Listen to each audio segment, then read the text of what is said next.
오늘 말씀은 신약성경 마태복음 5장 10절부터 12절까지 말씀입니다. 마태복음 5장 10절부터 12절까지 말씀입니다. 우리 한 목소리로 함께 읽겠습니다. 의를 위하여 박해를 받은 자는 복이 있나니 천국이 그들의 것임이라.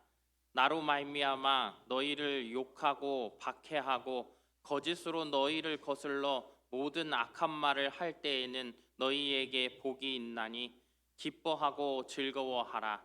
하늘에서 너희의 상이 큼이라. 너희 전에 있던 선지자들도 이같이 박해하였느니라. 아멘. 우리 옆에 분들하고 인사하겠습니다. 사랑합니다. 축복합니다. 예. 오늘 뵈니까 더 예쁘시고 더 멋있으신 것 같아요. 네? 귀가 안 들려가지고요. 예. 벌써 그렇게 됐나? 안 들려요. 듣고 싶은 것만 듣습니다. 예. 자, 여러분, 오늘은 8복 중에 마지막 복이지요. 그동안 우리가 7복까지 오면서 여러분 자신이 나는 복 있는 사람이다 라고 여러분들 생각이 드셨습니까? 어떤 분은 나는 어떤 면에서는 복이 있는데 또 이런 것들은 나에게 아직은 이루어지지 않은 것 같고 내가 거기에 미치지 못한 것 같은 그러한 생각이 들 수도 있습니다. 그러나 여러분, 그것은 우리가 잘못 생각하는 부분들이에요. 예를 들자면 우리가 보면 그래요. 우리 갈라디아서 5장에 보면 성령의 9가지 열매가 나오지요. 성령 충만한 사람이 이 성령의 9가지 열매, 이 열매를 맺게 되는데, 여러분, 어떤 사람은 사랑이, 또 어떤 사람은 절제가, 어떤 사람은 인내가, 이것이 아니라 우리가 성령이 충만하면 그 9가지의 열매를 다 맺을 수 있는 것처럼 우리들이 하나님의 복을 받는다라는 것, 그것은요, 이것도 다, 이 8가지 복도 다 연계성이 있다라는 거예요. 우리가 심령이 가난하니 어떻습니까? 애통해하며 하나님 앞에 기도하는 것이겠죠. 그렇죠? 또 우리가 애통하니까 기도하다 보니 어떻게 됩니까? 우리가 많은 사람들을 이해할 수 있는 그 온유함이 우리들에게 또 생겨난다라는 거예요. 우리 크리스찬들이 그래요. 우리 성도들이 열심으로 하나님 앞에 나와 하나님을 알게 되어지고 나에게 믿음이라는 것이 생겨지면 내가 그렇게 변해 간다라는 사실입니다. 그러면 어떻게 되는 거예요? 이 8복, 이 모든 복이 우리들에게 임하게 되어진다라는 사실입니다. 그 가운데 우리가 오늘 이 8번째 복을 함께 보려고 합니다. 8번째 복, 어떤 사람이 복이 있다고 하십니까? 우리가 10절 말씀 다시 한번 같이 읽을까요? 의를 위하여 박해를 받은 자는 복이 있나니 천국이 그들의 것임이라. 아멘. 여기에 보면 박해를 받은 자라고 얘기를 하는데, 이미 박해를 받은 사람을 말하는 것입니까? 문법적으로 이것을 정확하게 해석을 한다고 한다면 이미 박해를 받은 것이 아니라 이제 박해를 받는 사람을 이야기하게 되는 거예요. 그것을 이야기합니다. 그런데 여러분, 박해를 받는데 어떻게 복이 있을 수 있습니까? 박해 자체가 그것이 복이 될 수 없는 것은 아닙니까? 그렇죠? 우리가 그런 생각들이 듭니다. 여러분, 요즘 이 국회의원 선거를 앞두고 있는데 당을 떠나서 공천을 받고 났는데 이 사람들의 과거의 행적들이 막 드러나기 시작하죠. 이 행적이 드러나면 어때요? 보면서 야, 저 사람은 국회의원 뭐 이렇게 공천 받았다는 사람이 저래? 라는 사람들이 왜 이렇게 많습니까? 그런데 그 사람들이 다 어떻게 보면 자신의 잘못으로 인해서 이 박해를 받는 것이지요. 사람들로부터. 어떻게 그럴 수 있냐? 그런데 과연 여러분, 그렇다 그러면 그게 복을 받을 수 있는 일입니까? 아니죠. 절대 복을 받을 수 없을 뿐더러 우린 어때요? 찍어서도 안 되는 거죠. 그렇죠? 그러니까 그런 것들을 말하는 거예요. 나 자신이 잘못한 그러한 것들의 일들로 인해서 우리가 박해를 받는 것, 이것은 말이 안 되는 것이잖아요. 그래서 성경에서도 이야기하는 거예요. 베드로전서 2장 20절 말씀 함께 있습니다. 죄가 있어 매를 맞고 참으면 무슨 칭찬이 있으리요. 그러나 선을 행함으로 고난을 받고 참으면 이는 하나님 앞에 아름다우니라. 베드로전서 4장 15절 말씀 함께 있습니다. 너희 중에 누구든지 살인이나 도둑질이나 악행이나 남의 일을 간섭하는 자로 고난을 받지 말려니와. 아멘. 그렇습니다. 자신이 죄를 짓고 잘못한 것으로 인해서 고난당하는 것, 이것은 복일 수가 없어요.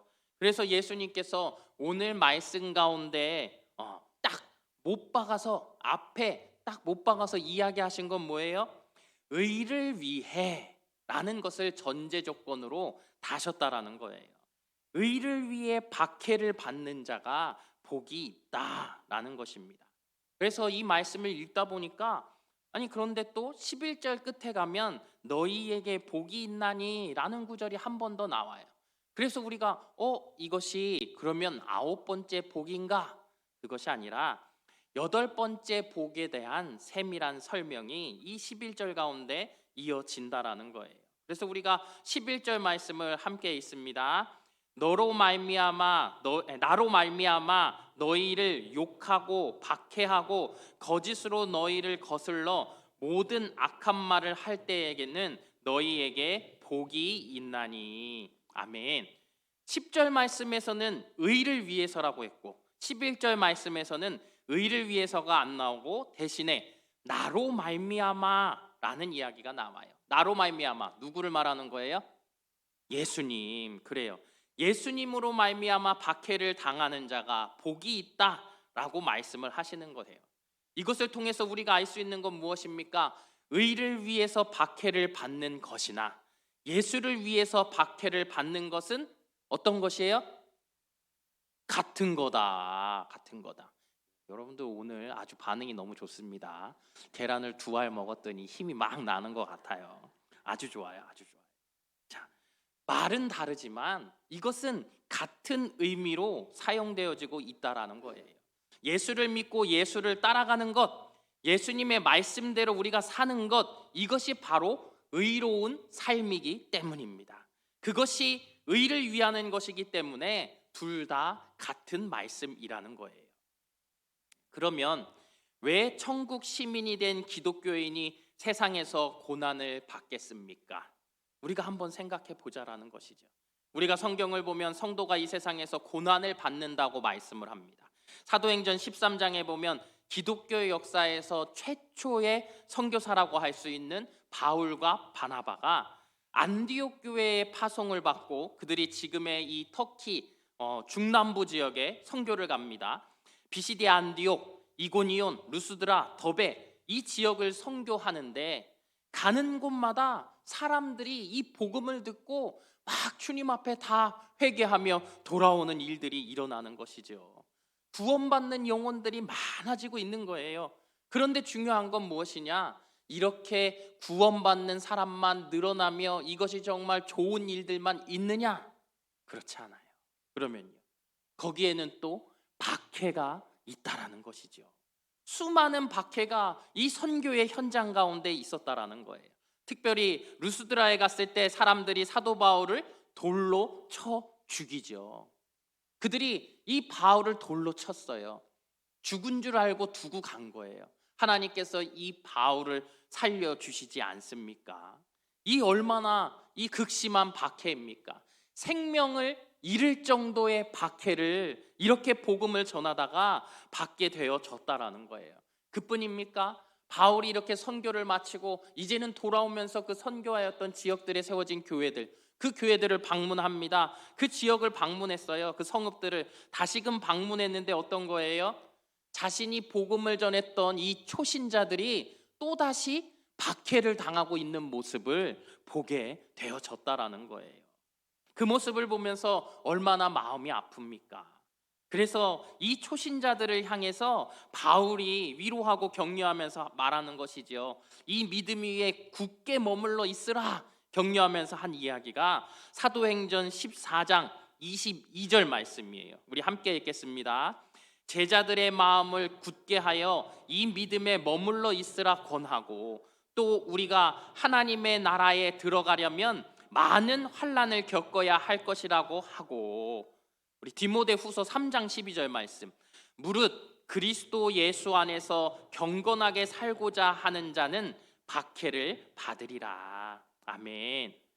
하나님 나라에 들어가려면 이러한 많은 환난과 고난을 우리가 받을 수밖에 없다라는 거예요.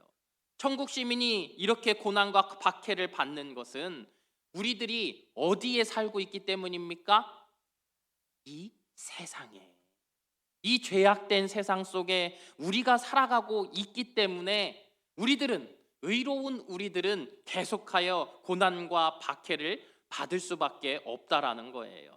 그래서 독일의 종교개혁자 마틴 루터가 이야기합니다. 고난은 참된 제자도의 배지다. 우리가 받고 있는 이 고난이라는 것, 내가 주를 위하여 당하는 이 고난이라는 것, 내가 예수를 믿는 사람이라고 받는 이 고난이라는 것이 우리들에게는 어떻게 보면 내가 천국 백성이라는 증거이며 표징이라고 말하고 있는 거예요. 그러니 여러분들의 삶 속에서 혹 내가 주로 인하여 핍박당하고 있습니까? 손가락질 당하고 있습니까? 나는 천국 백성인 거예요. 그 사실을 믿으시기 바랍니다. 역사상 의로 인해서 박해를 받은 이 첫 번째 인물 누굴까요? 어려워요. 예. 창세기 4장에 나옵니다. 아벨이 나오지요. 아벨. 예. 의를 위하여 핍박을 당했는데 어떤 일들로 인하여 핍박을 당했습니까? 하나님께 나가는 예배의 문제, 제사의 문제로 인하여서 핍박을 받게 되어진 일인 것이지요. 하나님 앞에 두 형제가 제사를 드렸습니다. 예배로 하나님 앞에 나아갔다라는 거예요. 그런데 가인의 그 예배는 의롭지 못했어요. 그러나 아벨의 이 예배는 하나님 앞에 너무도 의로운 예배였다라는 사실이에요. 그런데 이 의로운 예배를 드리는 아벨을 가인이 증오하는 것이지요. 그러므로 인하여서 이 가인이 아벨을 어떻게 하게 돼요? 죽이게 되어졌다라는 거예요. 여러분, 아벨에게 어떠한 죄가 있었습니까? 그렇지 않죠. 죄가 있어서 그런 것이 아니라는 거예요. 자, 요한일서 3장 12절 말씀입니다. 함께 읽습니다. 가인같이 하지 말라. 그는 악한 자에게 속하여 그 아우를 죽였으니 어떤 이유로 죽였느냐? 자기의 행위는 악하고 그의 아우의 행위는 의로움이라. 아멘. 어떤 이유에서 죽였습니까? 자기가 악하니까 의로운 동생 아벨을 죽인 거예요. 여러분, 세상 사람들이 그렇지 않냐고요. 우리가 주님을 믿는 사람으로서 내가 세상 가운데 살아가는데 나는 크리스찬이라고 당당하게 이야기합니다.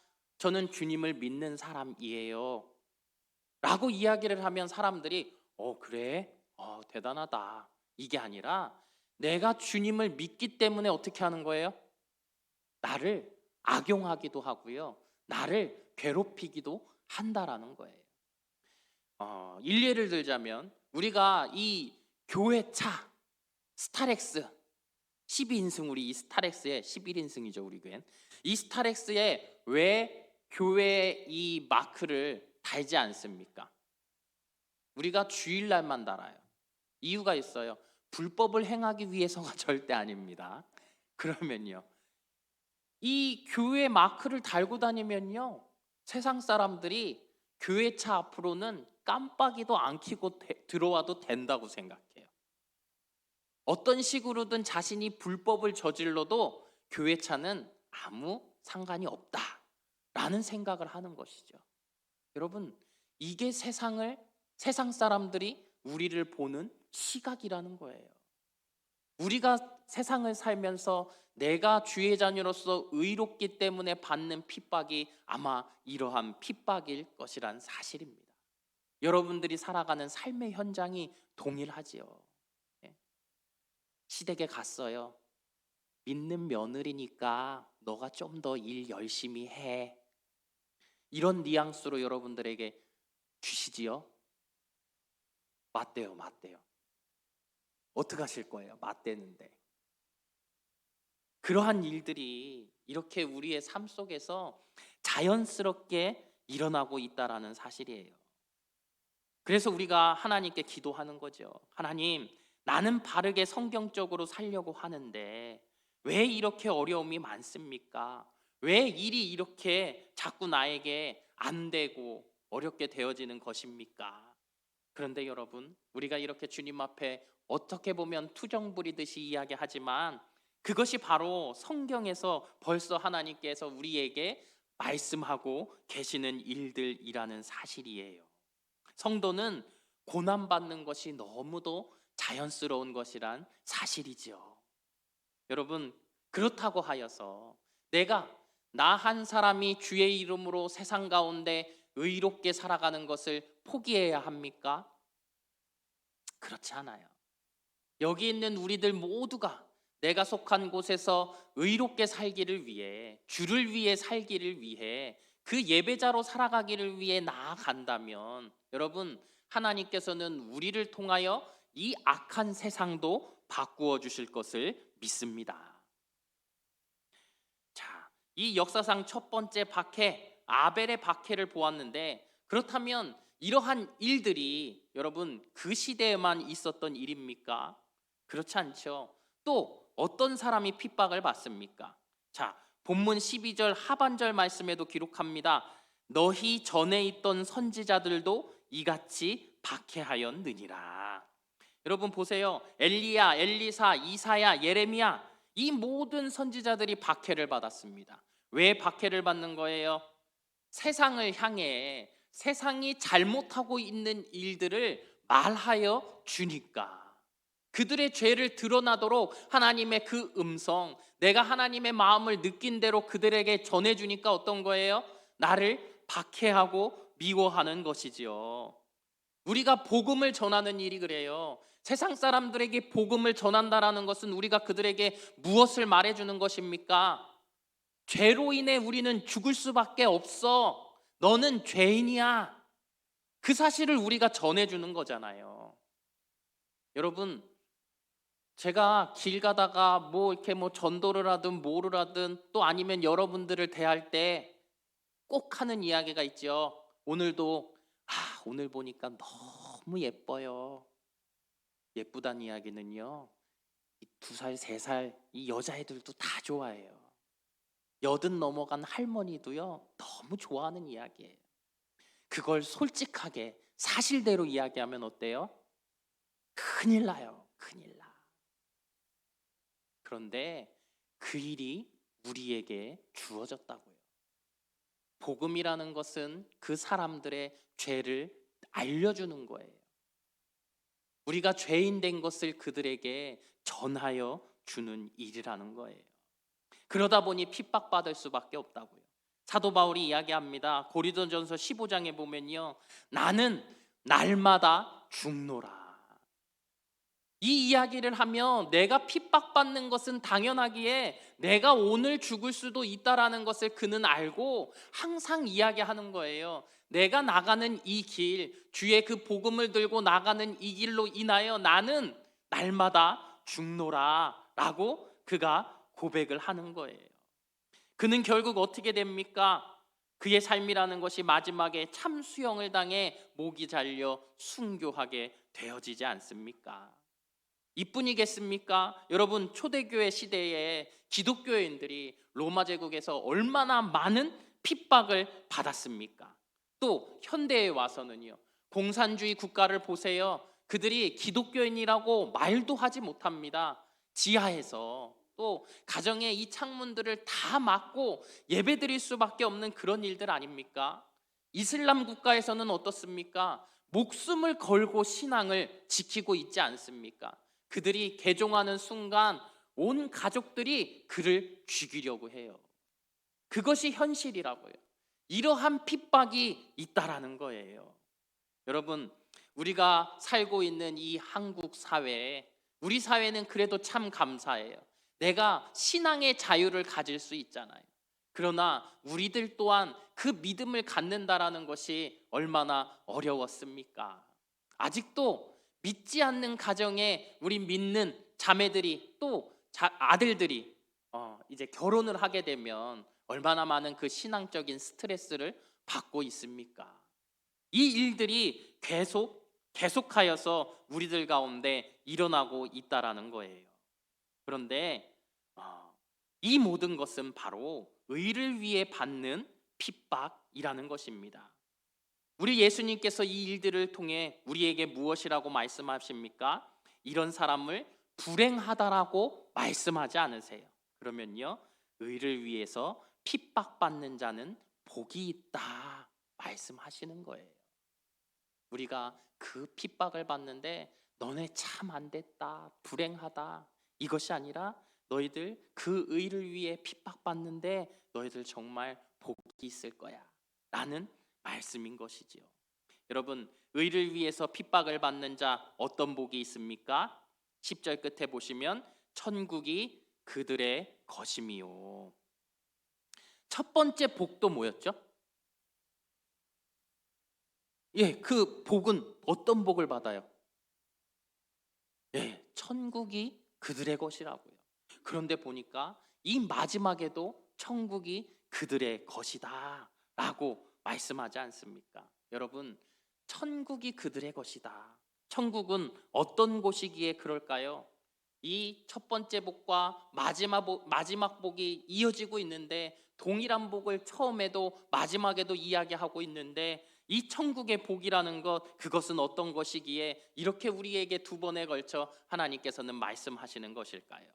다른 것이 아닙니다. 천국에는요, 영생이 있지요, 복락도 있지요, 영광도 있지요, 평화도 있지요, 기쁨도 있지요. 다시 말해서 모든 것이 그곳에 다 있다라는 거예요. 의를 위해서 박해를 받는 자는 복이 있나니 천국이 저희 것이요. 그뿐입니까? 12절에 보면 또 뭐라고 말씀합니까? 기뻐하고 즐거워하라. 박해를 받았는데, 우리가 고난을 당했는데 기뻐하고 즐거워하라 라고 성경이 기록하고 있어요. 왜 기뻐하고 즐거워해야 합니까? 12절 하반절 말씀에 보면 하늘에서 너희의 상이 큼이라 기록하고 있습니다. 로마서 8장 18절 말씀 볼까요? 생각하건대 현재의 고난은 장차 우리에게 나타날 영광과 비교할 수 없도다. 아멘. 여러분, 우리가 주의 일을 감당하며 복음을 전하며 우리가 열심으로 신앙생활하며 주의 의를 위해 살아갈 터인데, 그때에 우리가 핍박을 받고 우리가 고난을 받을 수 있다고요. 그러나 중요한 건 오늘 말씀에 기록된 도 뭐라고요? 기록된 말씀대로요, 우리에게 나타날 장차 그 영광, 하나님께서 우리에게 주실 상급, 그것은 어떤 거예요? 이 우리가 받는 고난과는 비교조차도 할 수 없을 정도의 그 축복, 그 영광을 우리에게 주신다라고 말씀하고 계시는 것입니다. 여러분, 우리가 바라보아야 할 것이 바로 그것이에요. 주께서 주실 상급. 저는 솔직히 그래요. 상이요, 뭐 더 큰 거 주시면 감사하지만 그거보다 감사한 게 이미 우리에게 있지 않습니까? 내가 예수 그리스도를 믿는 것, 주님이 온전히 나의 구주 되심을 믿어지는 그것, 저는 그것만이면 너무 감사할 것 같아요. 제가 구원을 얻었으니까, 제가 천국에 갈 수 있으니까. 그런데 그런 우리들에게 주를 위해 핍박을 당하였다고 상급까지도 주신다라는 거예요. 그러니 얼마나 감사합니까? 여러분, 우리 영화를 보면 어때요? 이 조폭 영화들 많이 나오지 않습니까? 이 조폭조차도 어때요? 조직을 위해 자신이 한번 헌신하고 나면 그 조직에서 얼마나 큰 상을 줍니까? 하물며 그 하찮은 조폭조차도 그런데 우리 하나님께서 사랑하는 자녀들이 주를 위해 목숨을 내어놓고 열심으로 주의 복음을 전하는 현장, 하나님의 그 사랑을 우리가 받은 거로 전하는 그 현장, 우리의 핍박이 있는 그곳에 하나님께서는 천국이 우리의 것이라 말씀하시고 우리에게 더 큰 복을 더하여 주실 것, 그것을 우리에게 말씀하고 계시는 것입니다. 그러니 여러분, 우리들은 정말로 하나님께서 우리에게 주신 이 8번째 복, 의를 위해서 핍박을 받는 이 일들 가운데 우리가 기뻐함으로 나아갈 수 있는 우리 성도님들 되시기를 주님의 이름으로 축복합니다. 하나님께서 여러분들에게 천국의 상급을 약속하셨습니다. 자, 그러면 아멘을 다 하셨으니까 그러면 이제 우리 나는 이번 우리 기빈 초청잔치에 꼭 전도하겠습니다. 우리 손 들어 볼게요. 네, 손을 들어야지, 손을. 아니, 아멘만 하지 말고 손을 들어야죠, 손을. 예, 손이 무거워서 마음속으론 들으셨을 거라 생각합니다. 예, 우리가 이렇게 주님 앞에 우리가 결단을 하고 주를 위해 의의 핍박을 감당할 수 있는 우리 성도님들 되시길 주님의 이름으로 축복합니다. 기도하겠습니다. 거룩하신 하나님, 주의 자녀로 살아간다는 것이 얼마나 힘든지요. 그러나 주님은 그런 우리 마음을 아시고 위로하시며 의를 위하여 박해받은 자, 주로 인해 욕먹고 박해받은 자에게 천국을 또 상급을 말씀하십니다. 우리 모든 성도가 늘 소망하는 주님 계신 천국에 이르는 그 기쁨을 누릴 수 있도록 은혜와 축복을 더하여 주시옵소서. 예수님 이름으로 기도합니다. 아멘.